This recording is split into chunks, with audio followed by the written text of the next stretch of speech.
Et nous poursuivons donc nos IA Talk, toujours en direct du World AI Cannes Festival. Nous sommes face au stand de la Maison de l'Intelligence Artificielle. Aujourd'hui, eh bien, c'est la journée grand public de ce World AI Cannes Festival, et acculturer le grand public à l'intelligence artificielle, c'est l'une des missions de la Maison de l'Intelligence Artificielle, et on va en parler ensemble avec Isabelle Galli, la directrice de la Maison de l'Intelligence Artificielle. Bonjour Isabelle. Bonjour Benjamin. Alors avant d'évoquer la genèse de ce projet, on pourrait dire que c'est la seule en Europe, voire même dans le monde. Et d'ailleurs, la nouvelle ministre française du numérique est venue vous rendre visite. Ça a été sa première sortie. Effectivement, la secrétaire d'État au numérique, Marina Ferrari, est venue pour sa première sortie au World AI Cannes Festival, et elle est venue sur le stand de la Maison de l'Intelligence Artificielle saluer cette initiative qui est une initiative du département des Alpes-Maritimes qui, sous l'impulsion de Charles Ginesi, dans le cadre de la politique Smart Deal, a voulu offrir la possibilité à l'ensemble de la population des Alpes-Maritimes de comprendre ce qu'est l'intelligence artificielle. Et quand je dis l'ensemble de la population, c'est vraiment tous les publics, de tous les âges. Alors justement, on va décrire ce que vous faites pour les 4 cibles. La première cible, puisque c'est une compétence du département des Alpes-Maritimes, les collèges. L'objectif à terme, c'est que tous les collégiens des Alpes-Maritimes, durant leur cursus au collège, aient eu un premier contact avec l'intelligence artificielle à travers la Maison de l'IA. Effectivement, donc la première des missions de la Maison de l'Intelligence Artificielle est de s'adresser au public jeune, public 4e, 3e plus particulièrement. Alors pourquoi le public de 4e, 3e est particulièrement pertinent pour venir à la Maison de l'Intelligence Artificielle? Parce que c'est avant de faire des choix stratégiques en termes d'études, avant notamment d'abandonner les mathématiques. Il est important que nos jeunes aient une bonne représentation de ce qu'est l'intelligence artificielle, qu'ils comprennent ce que c'est, pas seulement les usages, mais comment ça fonctionne, comment on fait de la computer vision, comment on fait du natural language processing, comment les réseaux de neurones fonctionnent, comment les machines apprennent. Ça, c'est important parce que sinon, ils pensent que c'est seulement des robots.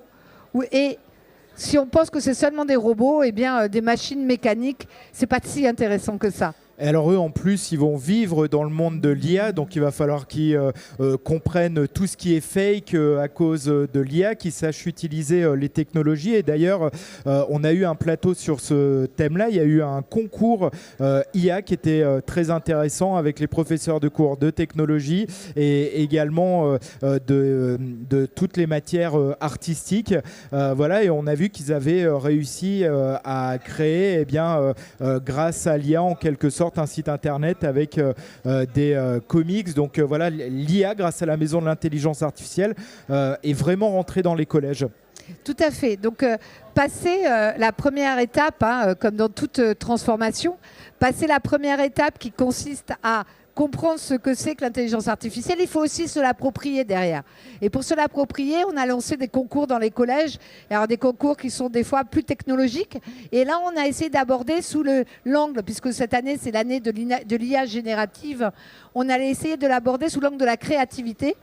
Et on a donc été mis en relation avec l'ensemble des professeurs d'art des écoles, et c'est grâce à l'inspectrice de l'académie. Et on a donc lancé ce concours, et les résultats sont bluffants. Les jeunes, grâce à ça, acquièrent rapidement une maîtrise, commencent à comprendre le potentiel de ces IA, et plutôt que de seulement subir ces nouvelles technologies, ils en deviennent des acteurs. Et derrière, il nous reste, comme tu l'as très bien dit, à les éduquer aussi au danger potentiel de l'intelligence artificielle. Le premier danger, c'est clairement les deepfakes, c'est-à-dire ces créations qui nous font penser que c'est des créations humaines, mais qui n'en sont pas, ou ces avatars qui ne sont pas des humains, mais que nous pensons être des humains. Et c'est pour ça que la Maison d'Intelligence Artificielle accueille vraiment tous les collégiens. Il faut savoir qu'on a déjà fait 70% des collèges. Grâce à nos médiateurs, on est déjà allé quasiment dans tous les collèges. D'ici la fin de l'année, on devrait être à 100%. Et après, il faut qu'on recommence. Parce que les 4e, 3e, ils passent en seconde et en première. Est-ce que vous avez des relations aussi avec les professeurs? Est-ce que les professeurs viennent, eux, à la MIA? Tout à fait. Alors, il y a des dispositifs de l'éducation nationale qui sont consacrés au numérique. Et nous, à l'intérieur de ce dispositif, on a fait un dispositif autour de l'intelligence artificielle. Et ça nous permet de réellement toucher les collèges de manière plus profonde. C'est bien de passer une fois. C'est mieux si l'enseignant, après, prend le relais.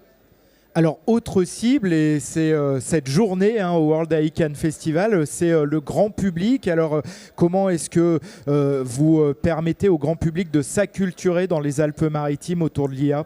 Alors, moi, il y a un an, quand le président Charles Ginesi m'a dit « Viens prendre la maison d'intelligence artificielle, il faut acculturer, il faut que notre population puisse saisir cette opportunité technologique, puisse transformer son métier, puisse développer des entreprises, puisse rester dans la compétitivité mondiale », je n'avais pas mesuré qu'il fallait acculturer 1 million de personnes.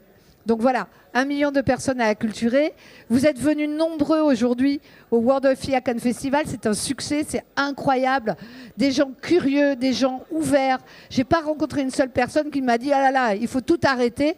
Au contraire, j'ai vu des gens qui voulaient comprendre. Tous les âges. De tous les âges. Des plus jeunes, il y a des tout petits. Donc on les met plutôt avec avec des robots. Et des robots et des personnes beaucoup plus âgées qui, demain, n'auront pas à subir ce qu'ils ont subi avec le numérique. C'est-à-dire que demain, quand un service public mettra un chatbot pour mieux rendre un service, quand des algorithmes seront là pour écouter les signaux faibles et voir si jamais il y a des personnes qui sont peut-être en train de basculer dans la fragilité et que donc on pourra mieux délivrer le service public, à ce moment-là, ils comprendront comment interagir avec ces intelligences artificielles et ils pourront vraiment en bénéficier. Parce que l'idée, c'est que quand on transforme une collectivité, quand on transforme un territoire, il faut que les habitants puissent en tirer les bénéfices, qu'on ne devienne pas une sorte de sous-continent de l'intelligence artificielle. Alors, autre cible, cette fois-ci, ce sont les professionnels et beaucoup vont voir leur métier se transformer.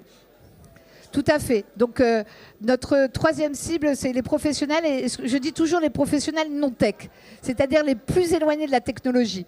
Quand vous êtes fleuriste, quand vous êtes commerçant, quand vous êtes artisan, ça vous paraît loin la technologie. Pourtant, aujourd'hui, tous ces métiers ont souvent un site web. C'est un premier pas, mais c'est un premier pas numérique.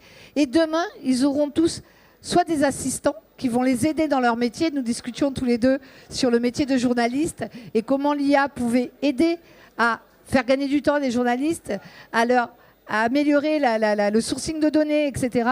Mais c'est vrai pour l'ensemble des métiers. Demain, tout un chacun, nous aurons tous dans nos téléphones un assistant personnel beaucoup plus intelligent que Siri. On a eu la chance hier d'avoir une conférence de Luc Julia, le co-créateur de Siri. Eh bien, demain, Siri va devenir beaucoup plus intelligent. Il va dialoguer encore plus facilement avec vous.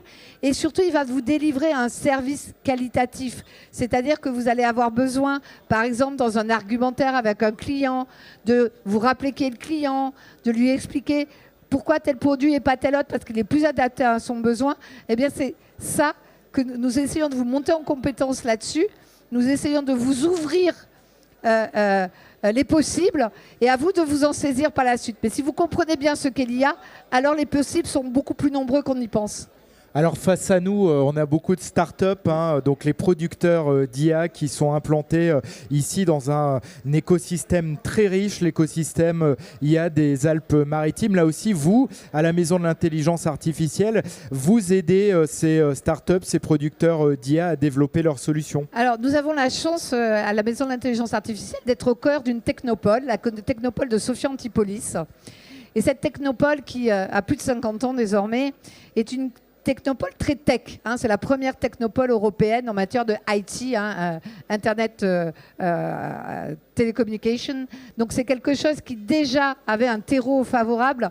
Et maintenant, ce terreau qu'on avait dans l'IT, on essaye de le transformer vers l'intelligence artificielle parce que les machines ne sont plus seulement communicantes, elles sont devenues apprenantes.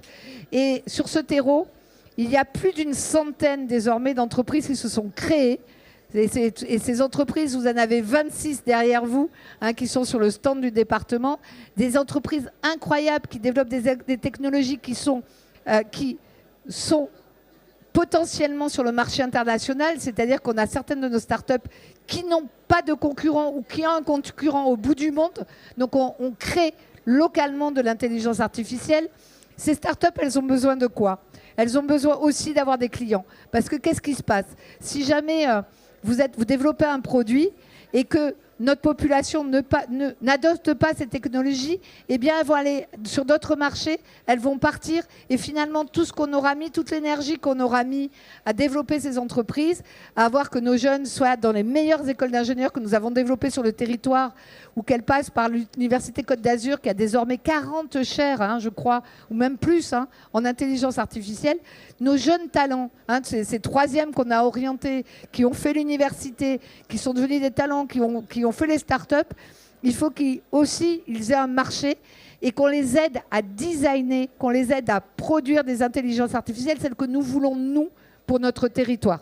Comme vous êtes central, notamment avec les collectivités, vous mettez peut-être en relation à la fois en lien à la fois les startups entre elles pour s'aider, mais aussi avec les collectivités territoriales. Je pense par exemple à ce qu'on a présenté tout à l'heure avec Nodeus, ces capteurs pour permettre justement à des personnes très âgées de rester indépendantes à leur domicile. Ouais, nous avons la chance à la Maison d'intelligence artificielle d'avoir comme partenaire également la Chambre de commerce et d'industrie.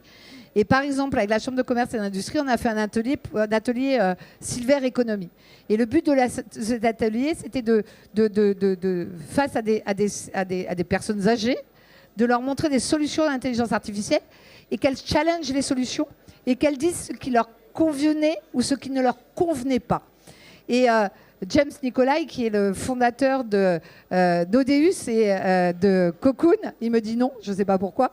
Mais voilà, James qui a donc une solution qui s'appelle Cocoon et a vraiment été en dialogue avec ces personnes et a essayé de comprendre quels étaient leurs besoins. Il avait déjà une solution très proche du besoin et à chaque fois qu'il rencontre des gens du territoire, à chaque fois qu'il rencontre des seniors, il fait évoluer encore sa solution. Donc il faut que vous soyez partie prenante, allez voir nos jeunes, expliquez-leur de ce dont vous avez besoin et après, bien évidemment, utilisez leur technologie. Alors, on peut venir vous voir à la Maison de l'Intelligence Artificielle, mais vous êtes aussi sur les réseaux sociaux, vous adressez à tout le monde. Il y a même un TikTok, je crois. On a un TikTok, on a LinkedIn, bien évidemment, puisqu'on est sur le monde professionnel. On a Instagram, hein, ma community manager adore Instagram. On a Facebook, on est partout. Mais surtout, on a ce lieu, on a 700 mètres carrés à Sophia Antipolis.